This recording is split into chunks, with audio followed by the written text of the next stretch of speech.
এই উৎসবের মুখে শত শত পরিবারের ধন সম্পত্তি ধ্বংস হয় না, অশান্তি তৈরি হয় না, গতকাল একটা নিরীহ ব্যক্তির জীবন শেষ হয়ে যায় না।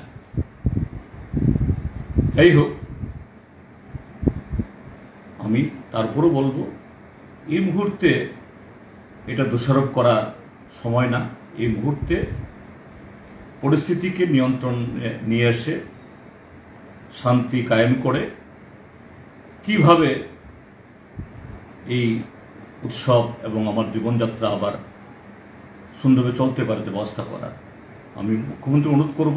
আপনার দুইজন মন্ত্রিসভার দুজন সদস্য, নাম ধরেই বলছি, সুধাংশু দাস, এর আগে একবার কৈত্রাবাড়ি ঘটনার পর সোশ্যাল মিডিয়াতে এরকম যে অযাচিত পোস্ট দিতে গিয়ে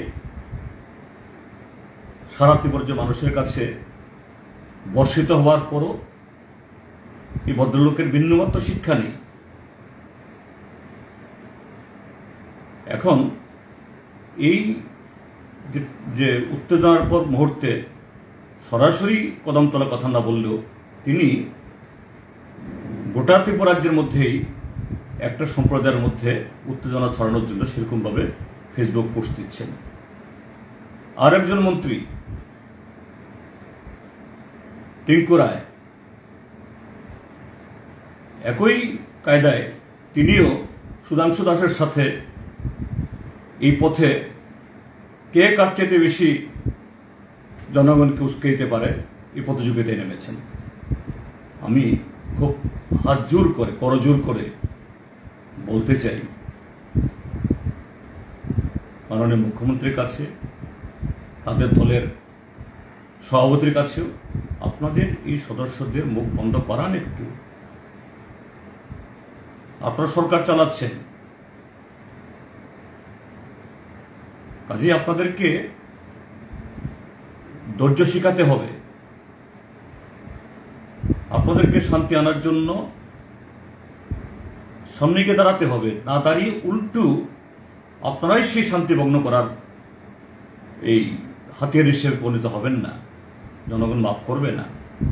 যাই হোক, আমি এটুকুই বলতে চাই যে এই মুহূর্তে শান্তি, সম্প্রীতি এবং আমাদের স্বাভাবিক জীবনযাত্রা যাতে আমরা সবাই সুন্দরভাবে করতে পারি, এটাই হলো আমাদের সবচেয়ে বড় আকাঙ্ক্ষা, সবচেয়ে বড় প্রয়োজন এই সময়তে। সেই ক্ষেত্রে সমস্ত সৌবুদ্ধি সম্পন্ন মানুষ তার সাথে একতাবদ্ধ হয়ে সরকার সেই পরিস্থিতি নিয়ে আসার জন্য সে ভূমিকা পালন করুন, এটাই আমার আবেদন থাকবে।